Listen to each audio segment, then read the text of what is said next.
Yung China po ay member ng United Nations pero hindi po nirerespeto yung UNCLOS.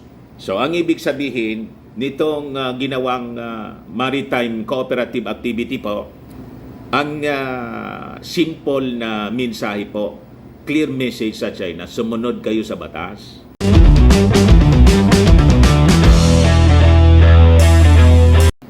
Tamimi mga kababayan yung China, hindi umobra yung angas nila.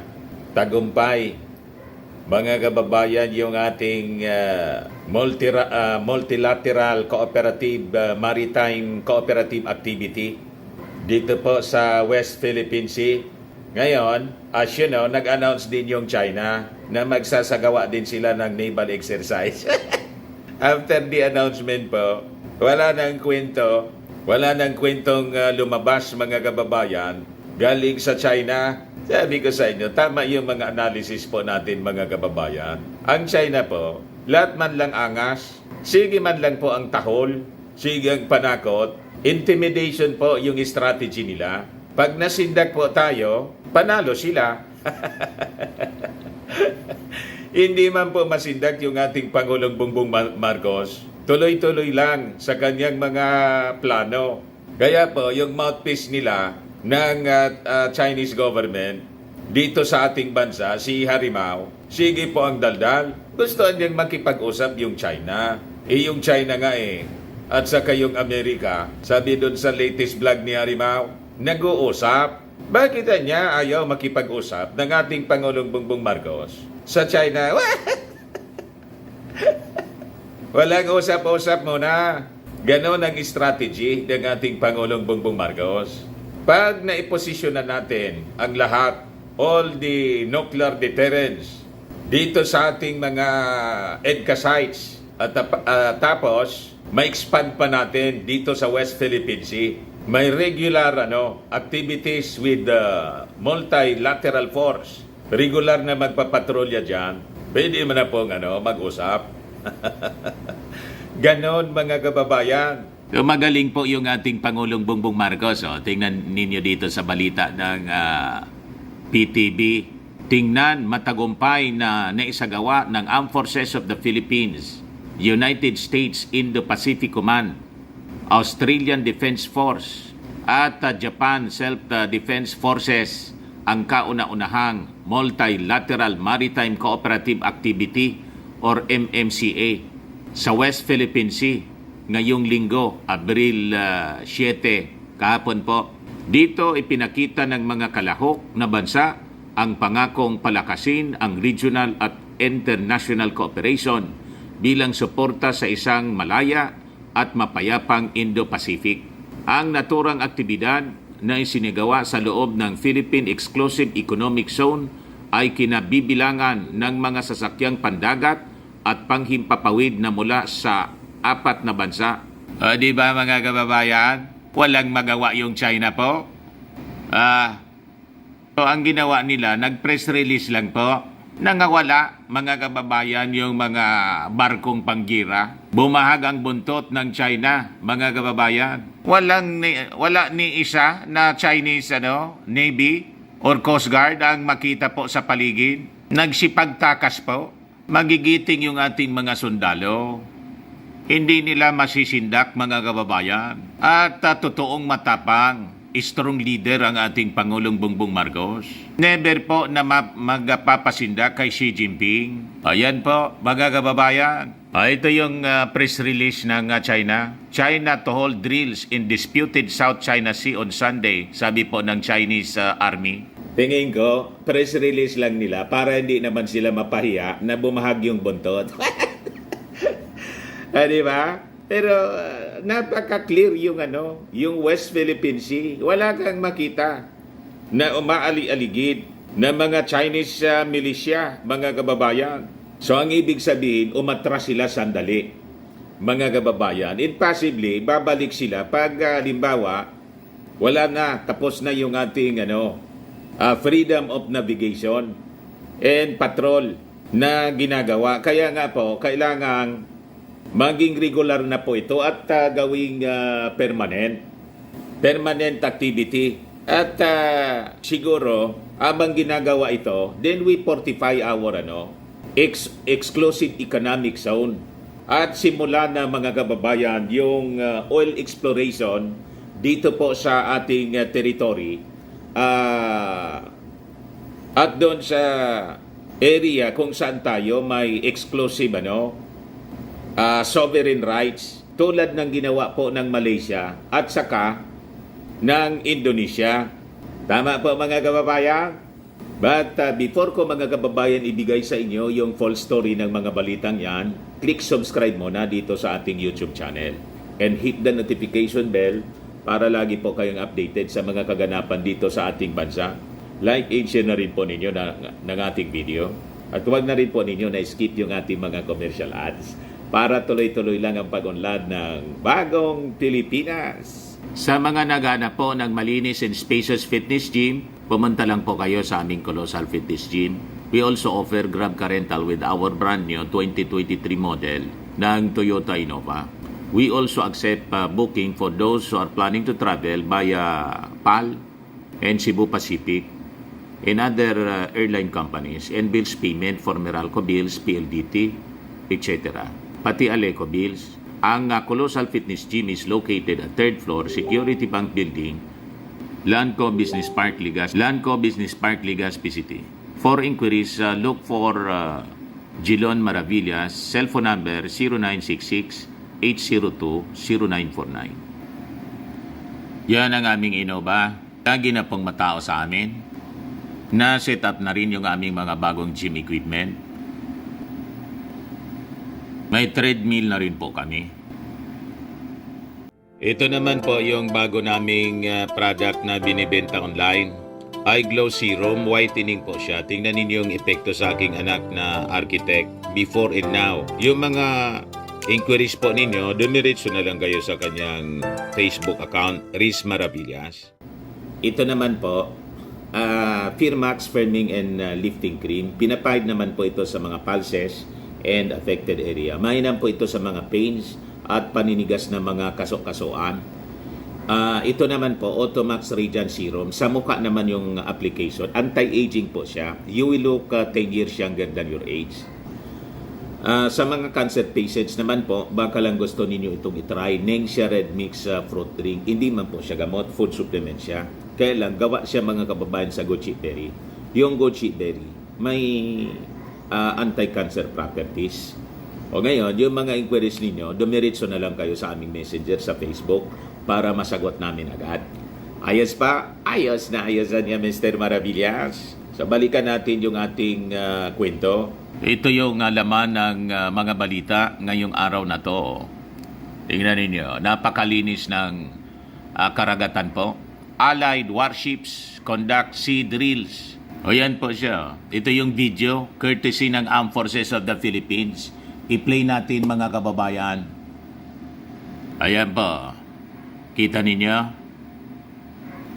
Ayan. Aerial video. Kasi, mga kababayan, kasama yung overflight, may mga warplanes po na umaali-aligid, binabantayan yung naval patrol na sinasagawa ng multilateral force. So, yan po. Kita ninyo po. Ayan po. May helicopter po. Papalanding siya. Yan. Habang nagsisail po, pinapractice nila. Nagsisail yung yung warship po. Naglalanding naman po yung attack helicopter siya. Yan. Yan po, mga kababayan. As published by Manila Bulletin. Pangkalatang impilan. Yan po. So, nangawala po yung mga Chinese Chinese Navy vessels, pati yung Chinese Coast Guard, bumag po yung buntot. Nagsipag-alisan. Ganun lang po. So importante, may superior force po na susupla sa kanila. O ngayon po, o di ba? Tama yung mga sinabi natin. Ang China po, mga duwag man yan, takot man sila na bumangga po sa superior force siyempre. Kaya tayo binubuli rito kasi inferior tayo. Yung armed forces natin, inferior kaysa sa kanila. Alam nila at alam po natin. Kaya tama yung strategy na ginawa ng ating Pangulong Bongbong Marcos, nakipag-alyado. Una, sa dati nating katratado, may Mutual Defense Treaty tayo sa Amerika. Tapos, nakipag-agreement din tayo, defense agreement sa Australia, sa Japan, at iba pang mga bansa. Pero dito po, yung participant, Japan, Amerika, Australia muna po. But later on, magiging mas malawak pa ito. Di ba tamimi po si Xi Jinping? Wala man po silang magagawa. Kundi, magmasid na lang po at tumabi. Di ba? Kaya ang ginagawa nila, magpropaganda at sasabihin, gusto nating makipagyera. Wala po tayong intensyon makipagyera. Ang intensyon po nito, napakalinaw. Nag-joint statement po noong April 6, noong Sabado, ang Australia, Japan, Philippines, and United States para dito sa Maritime Cooperative Activity. Nabasa ko na po ito, ulitin ko ngayon para malinaw sa mga Chinese. Sabi dyan, Australia, Japan, the Philippines, and the United States uphold the right to freedom of navigation and overflight and respect for maritime rights under international law reflected in the UN Convention on the Law of the Sea or UNCLOS. So ito na po yung enforcement ng UNCLOS Arbitral Award na ayaw i-recognize ng China at ni Maudigs. Gustong itapon sa basura ni Maudigs po. Kasi daw, ang rason niya, wala man na tayo magagawa sa China. Napakalakas niya ng China. Yung kaisipan po kasi ni Maudigs, sa bagay, wala man pong malawak kasing experience si Maudigs, mga kababayan, before siya naging Pangulo. From mayor lang siya kasi biglang naging presidente. Wala siyang malawak na experience po sa international diplomacy. Kasi nga po, mayor, presidente na nga po siya. Anong gusto niyang tawag sa kanya? Mayor. So yung mindset niya po, pang mayor, tama po? Ganon din po siya, no? Ganon din po yung anak niya. Pang mayor lang, naging vice president. Kaya hindi siya pwede, mga kababayan, na umupo na presidente. Kasi pag umupo siyang presidente po, just like his father, kakamutihin po ng China. Tama po? Yung ating Pangulong Bongbong Marcos, aral sa kanyang tatay. Maliit pa siya, mga kababayan, lagi nang kasama ng kanyang tatay sa mga meetings ng mga world leaders kung saan imbitado yung kanyang tatay, pati yung ng kanyang nanay, si Imelda Romualdez Marcos. Laging kasama po si President Bongbong Marcos. So talagang naturuan ng maayos, actual experience po, other than yung kanyang credentials bilang aral siya sa ibang bansa. Si Maudigs po, nag-abogado nga, pero pinangangalandakan pa niya na 75 lang niya ako, 75. Di ba? Kaya kinamuti po ng mga world leaders, lalo na po si Xi Jinping, ang tingin sa kanya mayor lang po. Kaya tingnan ninyo, mismong sa bibig niya, pwede na niya tayong gawing province ng China. What? You see? At hindi niya makita yung importance ng desisyon po ng UNCLOS. Gusto niya pong ibasura. So tingnan niyo po ang ginawa ng ating Pangulong Bongbong Marcos. In-engage niya yung ating mga kaibigang bansa. O ito na po siya. So ini-enforce po nito yung arbitral award sa atin. Napakalinaw po, reflected in the UN Convention on the Law of the Sea or UNCLOS, demonstrating our collective commitment to strengthen regional and international cooperation in support of a free and open Indo-Pacific. Our combined defense armed forces will conduct a maritime cooperative activity within the Philippine Exclusive Economic Zone on April 7, 2004. Kahapon nga po. Bakit po press release sila, joint statement, para alam ng China, may notice sa China. Kumbaga, sinasabi nitong multilateral force, huwag kayong haharang dyan. Tumabi-tabi kayo. Kaya po, ang ginawa ng China, nag-press release din. Pero wala man tayong makita na naval exercise, mga kababayan. Press release lang para hindi man mapahiya na sila, mga kababayan, parang asong bumahag ang buntot. Kasi sabi nga natin, mga kababayan, ang aso na tahol ng tahol, sabi ng mga matatanda, hindi po yan kakagat. Barking dogs don't bite. Naintindihan mo na, Maudigs? Mga DDS vloggers, naintindihan na ninyo? Mapuron man yung pagkaintindi ninyo kasi pang mayor lang. Di ba? The maritime cooperative activity will be conducted by Naval Maritime and Air Force units in a manner that is consistent with international law as well as domestic laws and rules of respective nations, and with due regard to the safety of navigation in the rights and interest of other states. Kaya po, nag-notice sila, maglalayagan niya kami dyan. Dala namin yung aming mga warships at mga eroplanong pangdigma. Di ba? Aklarado yung mensahe, huwag kayong haharang dyan. Kasi magkakasubukan tayo pag humarang kayo dyan. So this statement is a very strong message, mga kababayan, sa maangas na China. Pero tingnan ninyo, yung message nila ay napaka-suabe. Walang yabang, mga kababayan. It is just a notice. Klaradong mensahe, mga kababayan. It will also demonstrate professional interactions among naval, maritime, and air forces. Ultimately, the maritime cooperative activity will strengthen the interoperability of our defense, armed forces, doctrines, tactics, techniques, and procedures. We stand with all nations in safeguarding the international order based on the rule of law. International order based on rule of law. Decision po ng UNCLOS. Yan po, in the United Nations. Yung China po ay member ng United Nations pero hindi po nire-respeto yung UNCLOS.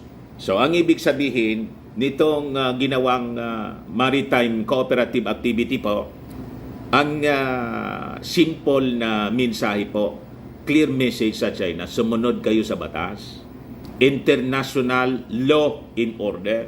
Pag hindi kayo sumunod sa batas, kami yung mababangga ninyo. Hindi kami papayag. Madaling sabi, kami yung dudurog sa inyo. Para niya, Mr. Maravillas, dinagdagan mo. Uy, that is the yung ang clear message. Kasi po, dala yung warship, dala yung mga warplanes, mga eroplanong pandigma. Anong ibig sabihin yun? Pag sila humarang, durog sila doon. Hindi magdadalawang isip itong multilateral force na banggain sila. Hindi yung ginagawa sa atin na tayo yung binabangga kasi maliit yung ating mga sasakyang pandagat para po sa resupply mission. Kaya nga po, sa susunod, sa mga resupply mission, magiging kuha na po siya. Pag may permanent na tayong patrol na nangyayari dyan, hindi na sila pwedeng pumasok dito sa ating exclusive economic zone. Then, pwede na tayo na magsimula sa oil exploration. Tama pa? So, based on the rule of law, that is the foundation niya for a peaceful and stable Indo-Pacific region. Our four nations reaffirmed the position regarding the 2016 South China Sea Arbitral Tribunal Award. Di ba napakalinaw po? Very specific. As a final legally binding decision on the parties to the dispute. Wala nang apil-apil po. Final siya. at dapat sundin ng China.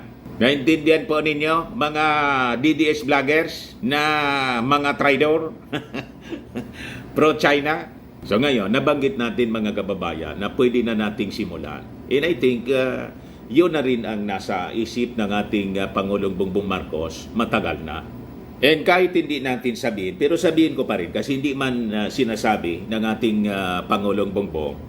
But I think this is their plan with the engagement dito po sa sa ating mga kalyadong bansa kasi ang pinagmamalaki po ginagawa nilang tawag dito blackmail sa atin po yung investment ng China kasi nagpiesta po during the past administration yung mga Chinese businessmen sa atin at ang China ang sinasabing the biggest trading partner natin. So we shift our sight, mga kababayan. Unti-unti po, bawasan natin ang engagement po, economic engagement sa China para hindi po tayo dependent in terms of trade and investment dito po sa ating bansa. Hindi maapektuhan yung ating kabuhayan po dito. Ginagamit nilang pang blackmail sa atin na pabagsakin yung ating ekonomiya kasi nga po daw ang China yun ang biggest trading partner natin. O di umalis tayo sa China. Paunti-unti po, bawasan natin yung engagement sa kanila. Itong mga bansa, mga kababayan na tumutulong sa ating national security and defense. Doon nating ibigay, palakasin natin ang trade investment, engagement dito po sa Japan, sa Australia, sa Amerika, in other countries na tumutulong sa ating defense. We have our Maharlika Investment Fund na pwedeng magamit po para mag-establish tayo ng mga consortium in the oil and gas exploration po dito sa West Philippine Sea. I-award natin dito sa mga bansa na tumutulong sa ating defense. Wala naman po tayong technical know-how kung paano gawin yan. I-award natin just like nung mga nakaraang panahon. So sa kanila natin i-award. Mga companies na pag-aari po ng Australia, Japan, Amerika, sila ang bigyan natin ng pabor mga kababayan na tumulong sa atin para ma-exploit po yung petroleum and gas deposits dito po sa West Philippine Sea. Di ba nag-invite man lang tayo ng mga investors, foreign direct investments? Saktuhan niya, Mr. Maravillas, yung sinasabi ninyo. Itong sinasabi ko, I think naisip na to ng ating Pangulong Bongbong. Hindi man lang niya sinasabi, siyempre, para hindi makalata.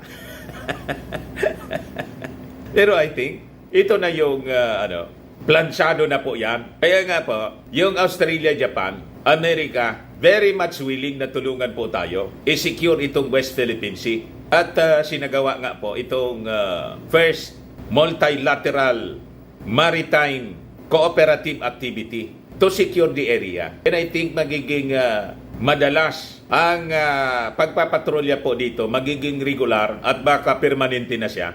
May naka-station na dyan ng mga warships ng Japan. Kasi may katulad na pong binubuo na agreement on defense with these countries. May katulad po sa visiting forces agreement with Japan and Australia, di ba? At willing din yung mga European partners natin. Then we establish our own NATO counterpart. Di ba? Kung may North Atlantic Treaty Organization in Europe na kasama yung Amerika and the European countries to counter the balance of power, ika nga, to establish a balance of power with the former Warsaw Pact with Russia. Then dito po, kasi we have this superpower neighbor na aggressor po, yung China. Then we establish our counterpart NATO. Kung ano yung tawag, bala na sila mag-isip niyan para permanente po na mag-secure ng West Philippine Sea at South China Sea po para masiguro po na itong international waters po may freedom of navigation and overflight. Libre na makapaglayag yung mga bansa sa buong mundo bilang lugar kung saan dumadaan yung kalakal at nang hindi po maapektuhan yung economy ng mundo dahil po sa sobrang pagkaganit po ng China and policy of expansion, imperialism, greed and imperialism po ng mga Chinese. Tama po? Saktuan niya, Mr. Maravillas. Napakalaki po yung napakalaki ng yaman na nandiyan po sa South China Sea and West Philippine Sea. Sabi po dito sa information ng US Energy Information Administration about the South China Sea.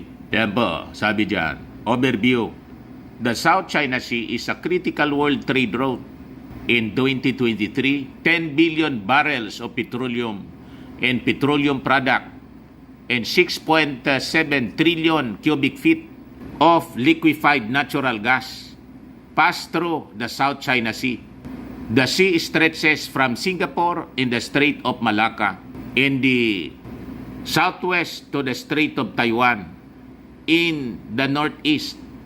The sea is rich in resources, holds high potential to be source for hydrocarbons, and has significant strategic and political importance. So, importante talaga na laging bukas po yung South China Sea.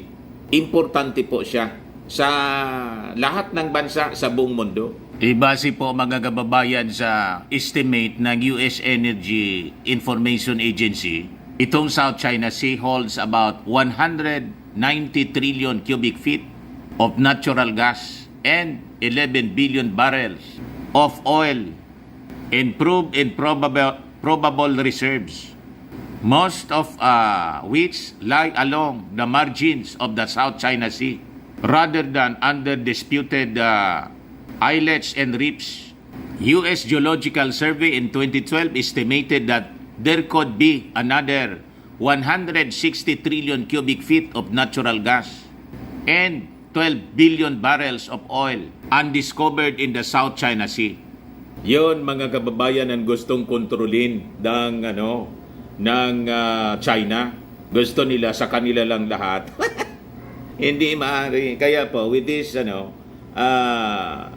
maritime cooperative activity po na I think gagawin na po siyang regular, and later on mag-station na sila ng permanent warships na magbabantay po sa area. Then tama lang mga kababayan na itong mga tumutulong sa atin for our internal and external defense, mga kaalyado nating bansa, sila din yung magiging kapartner natin sa exploration po. Sila yung magiging kasosyo natin. So galing sa kanilang mga companies din ang pwede nating i-invite na maging kapartner in exploiting the natural gas, petroleum and natural gas na papakinabangan po ng ating bansa at siyempre ng kanilang bansa din siyempre. Ika nga, pakamot-kamot ng likod. I scratch your back, you scratch mine. Ganon lang po ang labanan po sa mundo. Hindi man pwedeng tayo lang yung magkinabang. Yung technology po, sa kanila naman po yun Wala man tayong technology. So we enter into an agreement sa pamamagitan ng mga companies na pag-aari nila na pwede nating i-invite na mag-invest dito sa ating bansa. Laloan niya manggagalaiti niyan yung China. Hindi manggalaiti sila. Mga swapang sila May offer nga noon, kaya lang in-strike po ng Supreme Court na illegal. Panahon ni GMA, yung joint exploration po. Di wala kayong papakinabangan dito po sa aming EEC. Di ba? Talaga niya, Mr. Maravillas, napakagaling ng strategy ng ating Pangulong Bongbong. Mismo po.